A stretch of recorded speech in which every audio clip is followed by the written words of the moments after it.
Bien. Eh bien, on a eu les excellentes présentations de nos 4 intervenants et intervenantes. Donc, la parole est à vous pour les questions et commentaires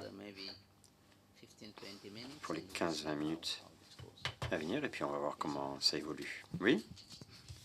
Merci pour ces présentations intéressantes. Donc, Marek Poznanski du CSA, membre du réseau Agricort. Je crois, donc lorsqu'on veut effectivement s'adresser à des États fragiles, ce n'est pas seulement les gouvernements qui sont fragiles, mais il y a aussi des fragilités évidemment dans tout le reste des institutions, de la société civile. Mais je ne pense pas qu'il y a d'autres moyens pour résoudre les problèmes que de renforcer les capacités à la fois des États, mais aussi des institutions et d'essayer de voir ce qui existe pour s'appuyer sur ce qui existe. Alors, je dois dire que je ne connais pas bien des États comme la Somalie qui sont peut-être des cas extrêmes, mais en tout cas, Annick nous a eu l'occasion de nous présenter, même dans un pays qui est censé être vu comme difficile, il y a des organisations très fortes. C'est aussi le cas de la RDC, des Kivu. Donc, il y a des organisations comme ça. Par contre, on a eu des tas d'intervenants qui se sont exprimés. Et je dois dire que les intervenants, a priori, on se dit, eux, ils ne sont pas fragiles. C'est des grandes institutions. Et non seulement c'est des grandes institutions, mais comme, en plus, c'est un marché très concurrentiel, le marché de l'urgence, de l'intervention, ils ont des communications très fortes. Le PAM, par exemple, est une magnifique machine de communication. Ceci dit, on se rend compte que même lorsqu'il y a des très bonnes idées, je pense qu'il y a une vraie fragilité dans toutes ces organisations pour arriver à travailler avec justement les points d'entrée de la société, enfin, ce qui existe au niveau de la société civile. Et moi, je voudrais prendre un cas, parce que je ne connais pas bien suffisamment les autres organisations, mais le cas des Kivu, avec le PAM.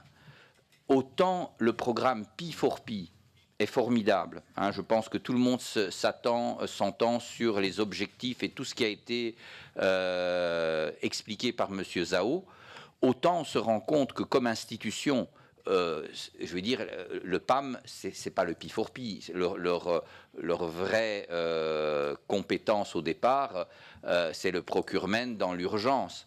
Et qu'il est très très difficile, dans les cas concrets, de faire fonctionner cela. Nous, on s'est rendu compte que, réellement, sur le terrain, au sud, au nord Kivu, rarement les équipes ratent une opportunité de rater une opportunité. Je veux dire, pour travailler avec la société civile.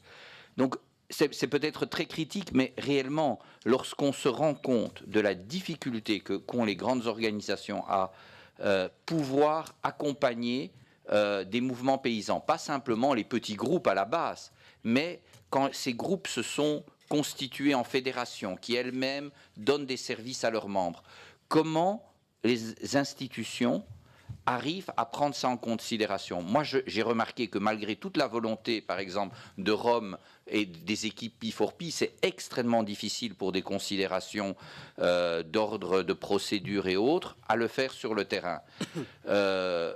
Malheureusement, beaucoup d'ONG, c'est la même chose. Je veux dire, elles se substituent aux organisations locales, donc en tout cas aux fédérations et autres. Et donc moi, je me demande quelle est la démarche au sein de ces intervenants qui, bien sûr, d'un côté, doivent justifier, disons, qu'ils ont des bons résultats pour obtenir des budgets pour l'envoyer vers les populations fragiles, il n'y a aucun problème, mais en même temps, quelle est leur marge de progrès dans leur capacité à travailler réellement avec ceux qui vont, au final, rester, c'est-à-dire soit les gouvernements d'un côté, soit les sociétés civiles et les organisations agricoles, en fait, de l'autre. Thank you. Yes, let me go down there first. Yeah. Please introduce yourself. On va plus loin dans la rangée. Vous voulez vous présenter? Thank you, Chair. Merci, Monsieur le Président. Je suis Monsieur Barouti. Je suis normalement juriste d'affaires, mais je suis aussi impliqué dans le peace building. Je n'ai pas de questions, mais quelques commentaires en rapport avec les dernières présentations de cet après-midi. peut-être avec les premières. C'est d'abord la présentation de Mme Annick Sezibera, qui a fait une présentation et a démontré comment l'organisation CAPAD a aidé aussi à remettre la paix au Burundi, ce qui est une bonne chose. Moi-même, je suis de la République démocratique du Congo, donc l'État voisin. Mais je voulais porter à la connaissance de Mme Annick et aussi aux autorités de CTA, puisque c'est de ça qu'il s'agit, qu'il y a un chemin de fer qui quitte Mombasa, qu'on appelle Corridor Nord, financé par la Banque mondiale, qui va quitter Mombasa, il va traverser le Kenya, l'Ouganda, une partie du Burundi et du Rwanda, et qui va se terminer à Kisangani, en République démocratique du Congo, ma ville natale. Au moment où nous parlons, ce chemin de fer a déjà atteint Nairobi. Donc, il est en train de traverser Kenya. Et quand ce chemin de fer sera opérationnel, ça va ouvrir la partie est de l'Afrique vers l'océan Indien qui va apporter les opportunités d'affaires, mais ça va aussi casser les paysanats, donc les petits et moyennes entreprises, notamment les coopératives agricoles, comme celle de CAPAD. Et Jean-Jacques Grodin a fait mention quand il a fait référence au parc agroalimentaire en République démocratique du Congo. Donc il est temps que les autorités de la région et les autorités des pays où ce chemin de fer va traverser pensent déjà aux mesures d'encadrement pour que ce chemin de fer n'apporte pas d'autres situations de pauvreté pour les gagnes petits. Ça, c'était le premier point. Le second, c'est un rapport avec le Sud-Soudan. Le Sud-Soudan est vu comme un pays fragile, c'est vrai, mais les problèmes du Sud-Soudan ne peuvent pas être résolus en voyant le Sud-Soudan seul. Ça part du nord du Cameroun, ça traverse la République centrafricaine, le nord de la République démocratique du Congo jusqu'au Kenya. Tant qu'on n'aura pas érigé Djouba en une cité moderne où il y aura des institutions fortes, des banques et des bureaux de douane, je crains fort qu'on ait encore cette situation dans le Sud-Soudan, puisque cette situation de crise est entretenue par les pays voisins. Et je vais terminer par l'intervention de notre collègue du Sénégal qui parlait des États fragiles, juste pour dire que la fragilité des États est mesurée par rapport à des crises ou des conflits endémiques, c'est-à-dire des conflits qui s'étalent sur le temps et qu'on n'arrive pas à résoudre pour plusieurs raisons. Donc, c'est vrai que presque il y a beaucoup d'États fragiles, mais quand on parle des États fragiles dans la définition de la Banque mondiale, c'est un rapport des conflits endémiques. Merci beaucoup. Thank you very much. Any other? Merci. D'autres questions? Si vous pouvez faire aussi court que faire se peut. To say, yeah, and then first, James. Okay, mine is very brief. For those who Très brièvement, South Sudan, ceux qui connaissent le Sud-Soudan, Mr. Bing Zhao, mais aussi M. Bing Zhao, work of World Food qui a Programme, présenté le travail du PAM, c'est très important. did WFP have a program Est-ce que le PAM in this region a un programme dans cette région, before the avait referendum and the independence un programme dans of cette South région Sudan? avant le référendum et l'indépendance du Sud-Soudan, car une des choses Perhaps it follows les on our- plus incroyables, the last et intervention, c'est un peu une façon de rebondir sur ce qui a été dit dans la dernière was intervention, the rush ça a été towards recognition la of an précipitation independent South Sudan, à reconnaître le Sud-Soudan indépendant, all analyses alors que toutes les analyses that this was disaient a huge, que mistake. c'était une erreur monumentale. The leaders, the political leaders of the past, Donc les dirigeants politiques du passé, par rapport au Sud-Soudan, n'avaient jamais exigé l'indépendance avant. Quand on parle de fragilité, je me pose la question, parce que voilà, il faut se demander quelle est la capacité dans les différentes agences que vous intégrez à comprendre ces processus. Est-ce qu'il y a eu une discussion? Est-ce qu'on a compris les différentes raisons pour lesquelles l'implication très enthousiaste des Nations Unies derrière le référendum a pu entraîner une dépendance aussi rapide et l'effondrement d'un État qui n'a jamais vraiment été constitué. Yes. Michel Lavolée, PPP Europe. I have two questions for Bing. J'ai deux questions pour Bing Zhao. Une sur les données et une sur les partenariats. J'imagine que pour appuyer les denrées et les marchés pour les communautés rurales et agricoles, l'une des conditions, c'est d'avoir des données utilisables, fiables et en temps réel. Catherine a enfoncé le clou de l'importance de données utilisables. C'est un élément premier pour couvrir les risques. Est-ce que le PAM a une stratégie sur les données? Et dans cette stratégie, est-ce que vous coopérez avec votre équipe Assurance Index qui produit pas mal de données? Ensuite, partenariat. Vous avez parlé des partenariats avec le secteur privé. Est-ce que vous avez un concept de partenariat? Parce que notre longue expérience des projets avec le PAM, globalement positive, on a vu qu'il est difficile de dépasser la stricte relation payeur-vendeur. C'est une limitation traditionnelle.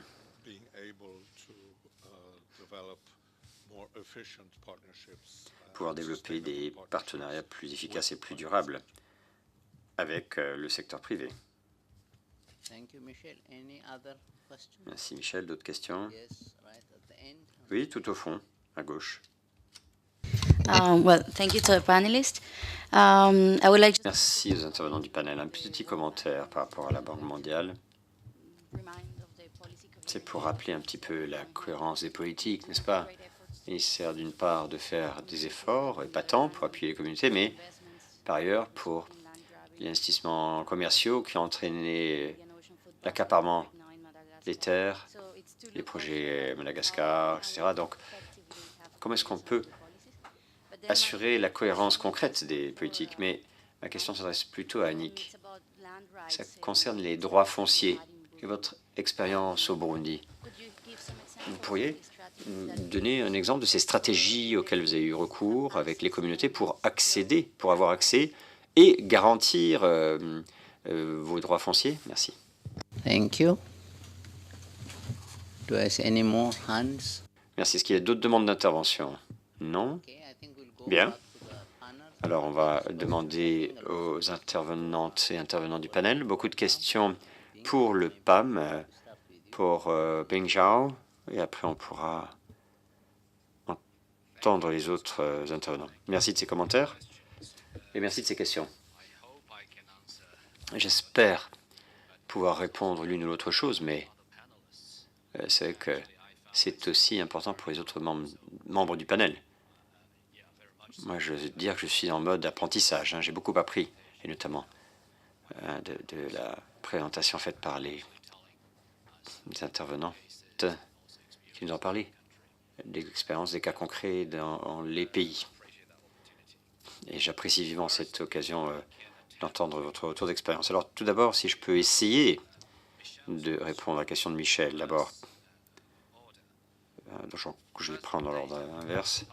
D'abord, les données et les partenariats. Alors, sur les données, vous savez, au PAM, nous avons... Bon, je ne sais pas si on peut qualifier ça de politique des données ou de stratégie sur les données, mais en tout cas, nous sommes très sensibles à l'importance des données pour le volet humanitaire, pour le volet développement, dans ce triple lien. C'est à la base du travail du VAM.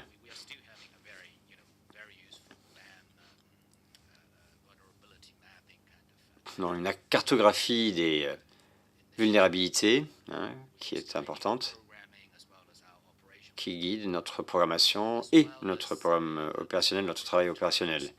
Après, pour ce qui est... On a un système internes pour compiler des données, cartographie des bénéficiaires, quand on fait des opérations comme les CBT, les transferts en espèces, les virements en espèces. Mais nous reconnaissons de plus en plus l'importance des données et c'est pourquoi nous sommes en train de nous dématérialiser, comme on dit, la transformation digitale en anglais. Et cette dématérialisation, elle va se faire sur la base des données, et notamment pour les petits exploitants agricoles.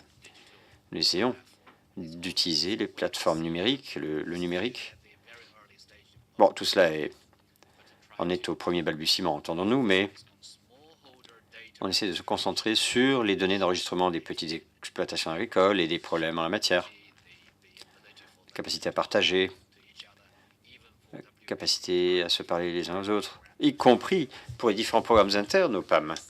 On ne collecte pas les mêmes ensembles de données, car nous nous concentrons évidemment sur différents aspects de ces informations. Donc il faut avoir des ensembles communs de données et ensuite des informations additionnelles qui pourraient s'avérer nécessaires. Donc ça, c'est un exercice qui est en cours, mais qui correspond à un besoin important. Et c'est l'essentiel de ce que nous faisons sur les données. Et pour les partenariats, c'est la même chose.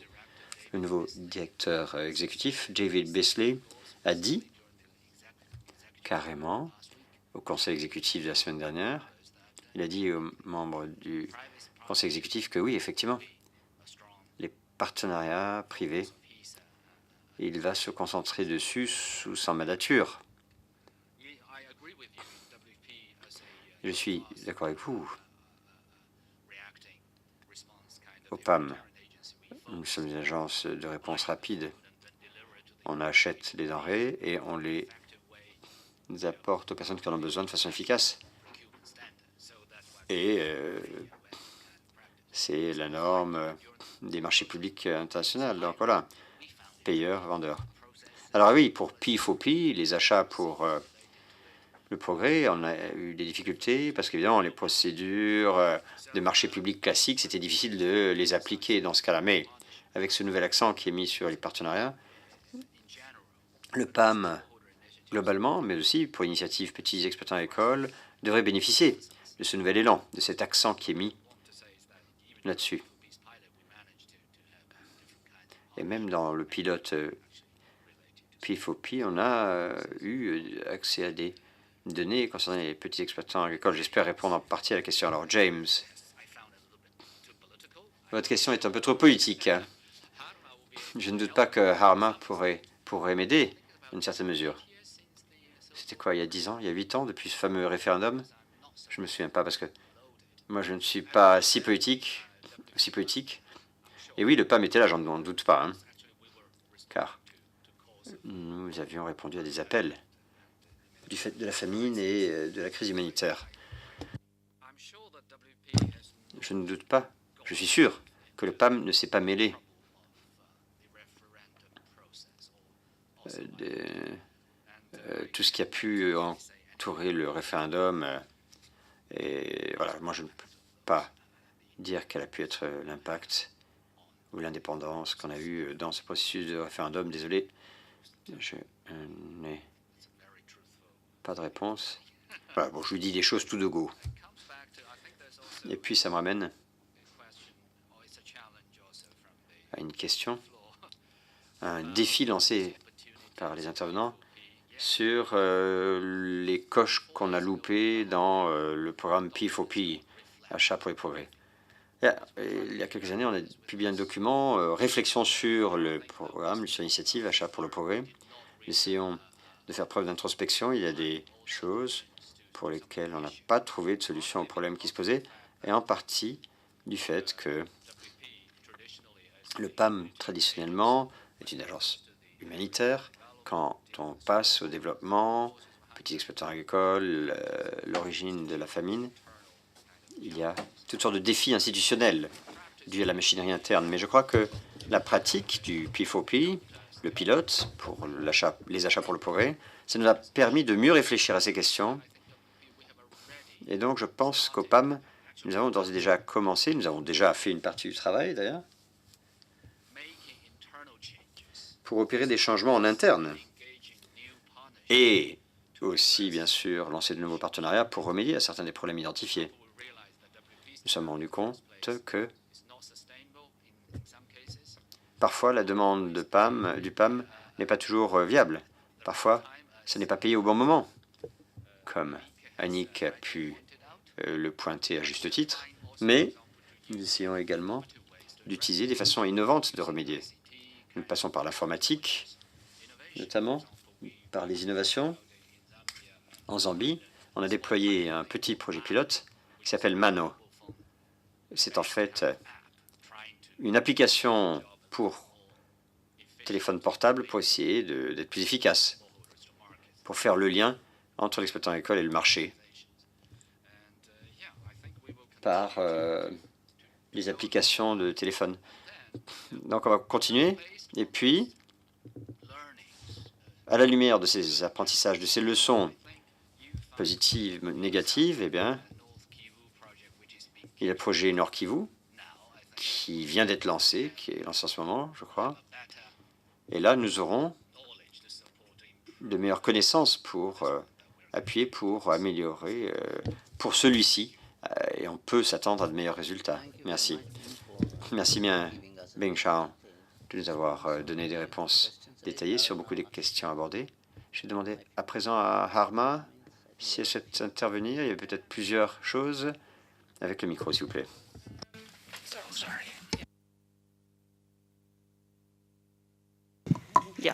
Merci. Oui, il y a eu d'ores et déjà beaucoup de commentaires. Et pour beaucoup de questions, ce n'est pas véritablement de mon ressort, et ni non plus de mon expertise. Il y a une question générique. Les ONG internationales remplacent les ONG locales ou des organisations ancrées dans la communauté. Eh bien, ce que je peux dire pour CordAid, c'est que nous travaillons toujours avec les organisations locales. Quand nous exécutons les programmes nous-mêmes, c'est toujours avec des organisations locales. Et sur le terrain, ce sont des ONG locales. Notre approche est toujours de nous concentrer sur les communautés. Donc on renforce les capacités des communautés et au final, nous disons nous sommes facilitateurs. On n'est pas toujours là. Notre objectif est de renforcer les capacités des gens pour qu'ils puissent s'aider eux-mêmes et que nous puissions partir. Voilà pour l'approche. La façon de travailler. Alors après, oui, dans la pratique, ce n'est pas toujours le cas. Il peut y avoir des divergences, bien sûr. Et puis, être une ONG internationale, ça peut aider. Ça peut attirer des fonds. Ça nous permet de travailler avec les ONG locales qui, elles, parfois, même si elles sont bonnes, qu'elles ont une bonne réputation, comme elles sont locales, c'est difficile à dire, mais voilà, ça les aide si elles sont en partenariat avec une ONG internationale pour attirer des financements. Le Sud-Soudan, encore une fois, nous ne sommes pas une organisation politique. Nous travaillons avec les communautés. Et avant l'indépendance, il y a eu beaucoup de communautés pauvres et vulnérables avec lesquelles on travaillait, et elles le restent. La situation est encore plus désastreuse, donc nous continuons de faire notre travail. Merci. D'abord pour le commentaire par rapport à l'opportunité de chemin de fer. Comme l'intervenant l'a souligné, c'est à la fois une opportunité, mais ça peut aussi se transformer en grand défi, en grand challenge pour la petite agriculture au niveau de la région des Grands Lacs. Et si nos gouvernements n'améliorent pas les politiques, la gouvernance en termes d'appui et d'accompagnement aux petits agriculteurs, là je suis tout à fait d'accord avec vous. Mais comme on l'a souligné, la fragilité aussi de nos États fait que les États sont actuellement défaillants sur certaines choses. Et même s'il y a un semblant d'accalmie dans la région, on trouve que, par exemple, les politiques, mais aussi les moyens financiers ne suivent pas parce que la plupart sont aussi sous sanctions, dont notamment mon pays qui est sous sanctions économiques et financières depuis 2015. Je vais répondre à la question qui m'a été posée directement par rapport aux stratégies que nous avons mises en place pour garantir le droit foncier aux agriculteurs membres de la CAPAD. Je dois d'abord mentionner deux choses. Le Burundi, avec les accords globaux de cessez-le-feu de 2005, s'était doté d'une commission terre et autres biens, une commission qui était chargée de restituer la terre aux différents réfugiés burundais de 65, 72 et de 93. L'exercice n'a pas été facile. Et ça a été brutal pour certains. Il y a eu un dialogue pour les autres.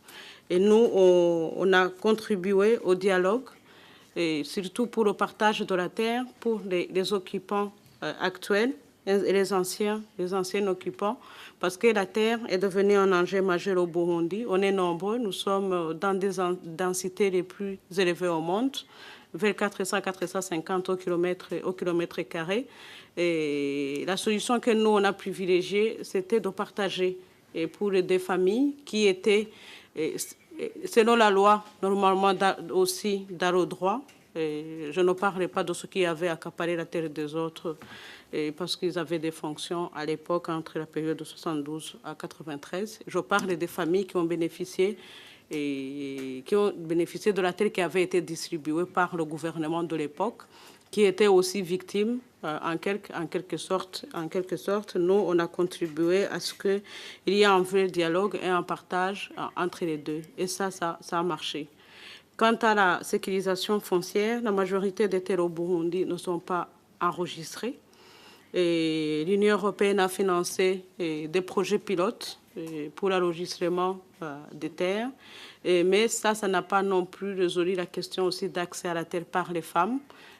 Au Burundi, la terre se transmet de père à fils. Donc, il y a le problème qui reste aussi côté d'accès à la terre par les femmes. Mais on sait qu'en une journée, on ne peut pas tout résoudre. On y va petit à petit et on continue le dialogue autour de cette problématique foncière, malheureusement qui s'est accentuée avec la crise récente de 93, où on voit que ce qui a fait qu'il y ait la résilience, c'est l'agriculture, où tout le monde aujourd'hui a tendance à venir investir dans la terre, à acheter la terre en faisant sortir les petits, où les cultures, certaines cultures de rente comme le riz sont trop brisées et par des gens qui ont d'autres métiers mais qui investissent, où l'enjeu aussi de gestion de l'eau devient aussi une problématique. Mais comme je l'ai dit, pour nous la stratégie c'est le dialogue et petit à petit on gagne certains combats et on continue de discuter autour de ça.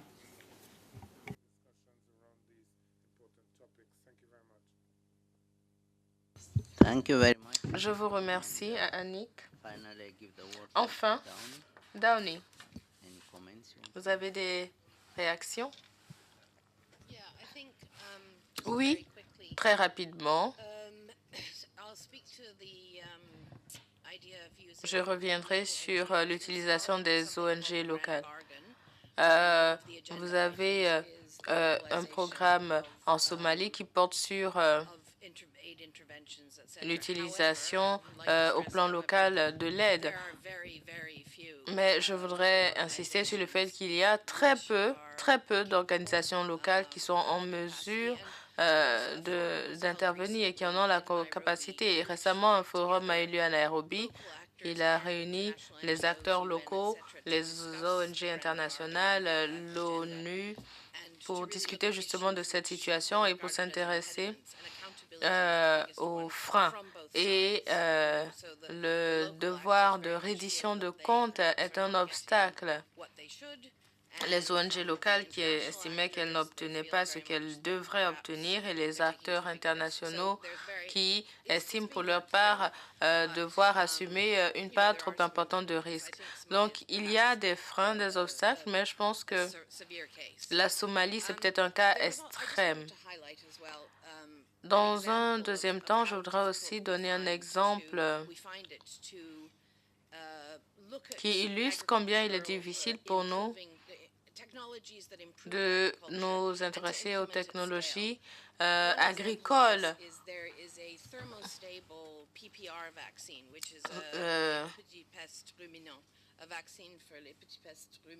Vous avez un vaccin pour les petits pestes ruminants pour le secteur de l'élevage en Somalie, un vaccin mis au point par l'Institut international de recherche sur les animaux. Et ce vaccin n'a pas besoin de chaîne de froid. Nous avons soumis cette idée au ministre de l'Agriculture de la Somalie. Il est très intéressé par le projet. Le problème, c'est que dans le cadre des centres CG, la Somalie n'existe pas. Somalie n'existe pas. Il est également, c'est la même chose pour l'USAID. Cela signifie qu'il n'y a pas de fonds pour tester la mise en œuvre de ces vaccins. Nulle part. Nous devons donc essayer de convaincre les bailleurs de fonds de la pertinence de l'idée. Or, nous ne sommes pas une ONG agricole. Nous n'avons pas ce type d'expertise. Il y a une hésitation car ils ne sont pas non plus intéressés à mener ce type de projet. Et donc, lorsque j'évoque de vrais problèmes dans la convergence de ces deux acteurs, de mettre en œuvre un programme de développement économique, c'est une réalité. Nous sommes confrontés à des défis redoutables et je ne sais même pas comment surmonter ces défis. Je pense que dans un premier temps, il faudrait peut-être faire converger les bailleurs de fonds autour de ces activités économiques et il faudrait que nous évertuions, que les décideurs s'évertuent à faire converger les scientifiques, les agronomes. Vous avez énormément de technologies agricoles qui existent même en Somalie, mais il faut qu'il y ait cet élan et les ONG sont la plateforme idéale pour tester ce type d'initiative avec une mise à échelle importante également. Je vous remercie. Eh bien, nous voici arrivés à la fin de nos échanges. Je pense que vous conviendrez que ces échanges ont été très fructueux. Nous avons entendu énormément de cas pratiques. Le premier panel s'est penché sur la notion de fragilité, sur l'intervention des acteurs au développement, du point de vue agricole plus particulièrement. Et naturellement, l'agriculture a été envisagée comme outil pour mettre en place des organisations paysannes, renforcer la confiance et améliorer ainsi les activités visant à développer les moyens de subsistance. Et pour revenir sur la dernière intervention de Downey, comment concilier le développement et l'aide humanitaire, comment faire converger les différents acteurs pour assurer une viabilité et un changement sur le long terme. Le partenariat qui existe déjà entre différentes organisations, par exemple le PAM, Agence humanitaire, et d'autres telles que la FAO, servent d'exemple. L'autre question importante, c'est de savoir comment renforcer les capacités des institutions locales pour établir une viabilité sur le long terme à travers la collaboration avec les autorités locales et toute une palette de parties prenantes. Nous avons eu énormément de réflexions très intéressantes, des cas pratiques du Burundi, du Soudan du Sud, de la Somalie, qui nous permettent de comprendre un peu mieux les opportunités et les défis qui peuvent exister autour de cette problématique. Il ne me reste plus qu'à remercier tous nos intervenants pour la qualité de leurs interventions. Je remercie également les institutions qui nous ont soutenus, en particulier les ONG Cordade, World Vision, EC Agricole et nos partenaires habituels, le secrétariat ACP, la DG DEFCO de la Commission européenne. Nous félicitons du partenariat qui nous lie et j'espère que cette rencontre débouchera sur des actions concrètes en termes de politique. Nous résumons toujours ces briefings et vous trouverez toutes ces informations sur notre site Internet. Notre prochain briefing aura lieu à la mi-septembre et portera sur la sécurité alimentaire. Vous recevrez de plus amples détails sur ce briefing prochainement. Isolina, nous devons quitter la salle malheureusement car il y a une réunion cet après-midi. Je vous invite donc à vous avancer, à vous diriger vers le hall. Je voudrais aussi remercier ma collègue Isolina et tous ceux qui ont contribué à l'organisation de ce briefing.